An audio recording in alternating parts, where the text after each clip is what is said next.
Hello guys, welcome back to a YouTube channel. This is Pratyush Dixit और आज हम लोग बात करने वाले हैं AWS सर्टिफिकेशन से रिलेटेड वो सारे डाउट्स, वो सारी क्वेरीज जो एक फ्रेशर के दिमाग में हमेशा आती है जब वो AWS के अंदर अपना कैरियर या AWS के एग्जाम्स देने जा रहा होता है या देने की सोच रहा होता है। So firstly the question arises, what is AWS certification? AWS certification है क्या? Amazon वेब सर्विस कुछ सर्टिफिकेशन प्रोवाइड करता है जिसको क्वालिफाई करने के बाद हम लोग उस पर्टिकुलर फील्ड के एक तरह से एक्सपर्ट बन जाते हैं। हम लोग को उस पर्टिकुलर फील्ड की अच्छे से नॉलेज हो जाती है। तो उस रिगार्डिंग उसके क्वेश्चंस भी होते हैं। उसके क्वेश्चंस कुछ टफ होते हैं, कुछ आसान होते हैं, कुछ फाउंडेशनल लेवल के क्वेश्चंस होते हैं। तो वो क्वेश्चन, वो एग्ज़ाम क्वालिफाई करने के बाद आप उस पर्टिकुलर फील्ड के एक्सपर्ट बन जाते हो। जैसे कि अगर मैं ले लूँ मशीन लर्निंग, तो AWS सर्टिफिकेशन होता है मशीन लर्निंग का, जिसका एग्ज़ाम देने के बाद आप मशीन लर्निंग फील्ड के एक्सपर्ट बन सकते हो। अगर आप उसके एग्ज़ाम क्वालिफाई कर लो या आप उसके बारे में अच्छे से पढ़ लो, या हो गया डिवॉप्स इंजीनियरिंग, या आपका हो गया सिसऑप्स एडमिन, जैसे लिनक्स एडमिन। आपको अगर ये सब पढ़ना है तो आप इस पर्टिकुलर फील्ड के ये एग्ज़ाम्स दे सकते हो। Second question is, how many number of AWS certificate are being provided by Amazon? So right now there are 11 certification course exams which is being provided by Amazon. Third question is, who is AWS certified? Next question जो आप सबके दिमाग में आता है कि AWS certified कौन लोग होते हैं। जो AWS की फील्ड से रिलेटेड जो आपको स्क्रीन पे दिख रहे हैं, उनमें से अगर आप कोई भी एग्ज़ाम क्वालिफाई कर लेते हो तो उस पर्टिकुलर फील्ड के आप AWS सर्टिफाइड हो जाते हो। और फिर आपको जैसा आप स्क्रीन पे देख पा रहे हो वैसे ही आपको टोटल बैज मिल जाते हैं। जैसे आपने क्लाउड प्रैक्टिशनर का दिया तो आपको AWS सर्टिफाइड क्लाउड प्रैक्टिशनर का आपको ये बैज मिल जाएगा और इसका आपको एक सर्टिफिकेट मिल जाएगा। तो वैसे ही अगर आप कोई भी फील्ड का देना पसंद करते हो, आपने दिया है, आपको नॉलेज है उस पर्टिकुलर फील्ड की, तो आप उस पर्टिकुलर फील्ड के AWS सर्टिफाइड हो जाते हैं। The next question is it useful, yes और नो? जो फ्रेशर्स के दिमाग में हमेशा ये क्वेश्चन आता है कि AWS सर्टिफिकेशन यूजफुल है कि नहीं है। तो मैं आपको ये बता दूं कि अगर आपको AWS सर्टिफिकेशन का कोई भी कोर्स एग्ज़ाम देना है, आपको AWS सर्टिफाइड बनना है, तो उसके लिए आपको ह्यूज अमाउंट ऑफ मनी पे करना पड़ेगा।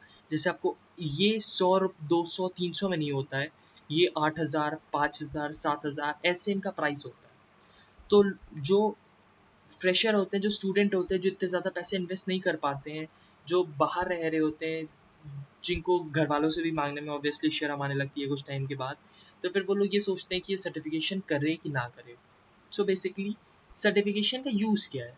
अगर आप कोई भी कंपनी में इंटरव्यू देने जा रहे हो और आप उससे कहोगे कि मुझे मशीन लर्निंग से रिलेटेड मुझे उसकी सारी नॉलेज है या मुझे डिवॉप्स में सारी नॉलेज है, तो वो अगर आप ये बताने के बाद कि मुझे इस पर्टिकुलर फील्ड की नॉलेज है, अगर आप उसको AWS के सर्टिफिकेशन सामने रख दो, तो फिर हाँ, उस बंदे को थोड़ा ये लगने लगता है कि हाँ, बंदे को सच में नॉलेज होगी तभी इसने एग्ज़ाम दिया है। जैसे कि आज की डेट में देख लीजिए, 10th और 12th के एग्ज़ाम्स एमी हो गए थे पहले के चीज़ें देख के। तो उसके बाद लोगों के नंबर आए थे, तो फिर ये होता है कि उस बंदे ने तो ऑनलाइन एग्ज़ाम दिया है, इस बंदे ने जाके एग्ज़ाम दिया था तो इसके 90 आए, मतलब इसने बहुत मेहनत करी होगी। तो वही दिमाग में एक इमेज बन जाती है कि अगर आप एग्ज़ाम दो और आपको उस चीज़ का सर्टिफिकेट मिले पास होने के बाद, तो फिर आपके बारे में लोग ये सोचने लगते हैं कि हाँ, आपको नॉलेज होगी। तो वैसे ही आप ऐसे कर सकते हो, आप ये सर्टिफिकेशन ले सकते हो। पर अगर आपके पास इतने पैसे नहीं है, आप नहीं इन्वेस्ट करना चाहते हो सारी चीज़ों में मनी, तो कोई दिक्कत नहीं है। आप बेसिक नॉलेज रखो कि ये सब सर्टिफिकेशन आपके पास भले ना हो, लेकिन आपको इस पर्टिकुलर फील्ड की 100% नॉलेज होनी चाहिए कि आपसे अगर पूछे तो आप उसके चीज़ें आंसर दे पा रहे हो। आपसे कोई भी क्वेश्चन पूछे डिवॉप्स के बारे में, या सोल्यूशन आर्किटेक्ट, या सिस्टम एडमिन के बारे में, या मशीन लर्निंग, या डेटाबेस, या डेटा एनालिटिक्स, या सिक्योरिटी, या एडवांस नेटवर्किंग, तो इस पर्टिकुलर फील्ड के बारे में आपको नॉलेज होनी चाहिए। नाउ अब हम लोग बात करते हैं टाइप्स। कितने टाइप्स के AWS सर्टिफिकेशन होते हैं? तो देखिए, आप सामने स्क्रीन पे देख पा रहे हैं कि 11 टाइप्स के AWS सर्टिफिकेशन होते हैं, जिसमें आपको कहा जाता है कि आप इतने टाइम तक इस फील्ड पे नॉलेज रखो, उसके बाद इस चीज़ का एग्ज़ाम दो। जैसे फाउंडेशनल लेवल पे आता है, जिसमें 6 मंथ्स की आपको नॉलेज होनी चाहिए, आपने 6 महीने तक उस पर्टिकुलर फील्ड की नॉलेज आपको बेसिक होनी चाहिए, तो आप AWS का क्लाउड प्रैक्टिशनर एग्ज़ाम दे पाओगे। आप ऐसे भी दे सकते हो, पर आपको 6 महीने की तो नॉलेज होनी चाहिए। तो AWS क्लाउड प्रैक्टिशनर में क्या होता है, ये फाउंडेशनल लेवल का होता है। इसकी लेंथ कितनी है एग्ज़ाम की, 90 मिनट्स है, और इसकी कॉस्ट देख रहे हैं आप $100 है, वो आप अपने आप ही कन्वर्ट कर सकते हो।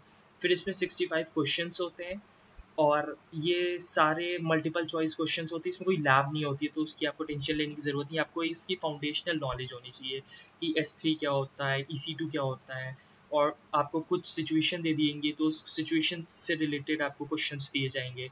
और इस एग्ज़ाम को देने के लिए आप ऑनलाइन भी दे सकते हो, और टेस्ट सेंटर पे जाके भी दे सकते हो। तो आप ये शेड्यूल एंड एग्ज़ाम पे क्लिक करोगे तो आपके ये एग्ज़ाम शेड्यूल हो जाएगा।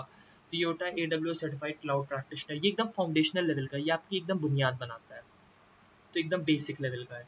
सेकेंड, जब आपको ऐसा अमेजोन कहता है, पर ज़रूरी नहीं है। अगर आपको मतलब आप देख लो, अगर आपको जितनी भी नॉलेज हो, अगर आपको 1 ईयर की नॉलेज हो जाती है AWS की फील्ड में, तो आप ये सोल्यूशन आर्किटेक्ट है, या एसोसिएट लेवल पे, या सिसऑप्स एडमिन है जिसमें एडमिनिस्ट्रेशन लेवल की आपको नॉलेज होनी चाहिए, या आपको डेवलपर लेवल की नॉलेज होनी चाहिए। तो आप इससे रिलेटेड अपने एग्ज़ाम्स दे सकते हो। जैसे सोल्यूशन आर्किटेक्ट है, तो ये सोल्यूशन आर्किटेक्ट का एग्ज़ाम देने के बाद आप AWS सर्टिफाइड सोल्यूशन आर्किटेक्ट हो जाओगे। जिसका टाइप क्या होता है, इसमें पूछा जाता है कि आपको स्किल्स कौन सी आनी चाहिए, कि आपको हैंड्स ऑन एक्सपीरियंस होना चाहिए, किसमें, कंप्यूट में, नेटवर्किंग में, स्टोरेज में और डेटाबेस में।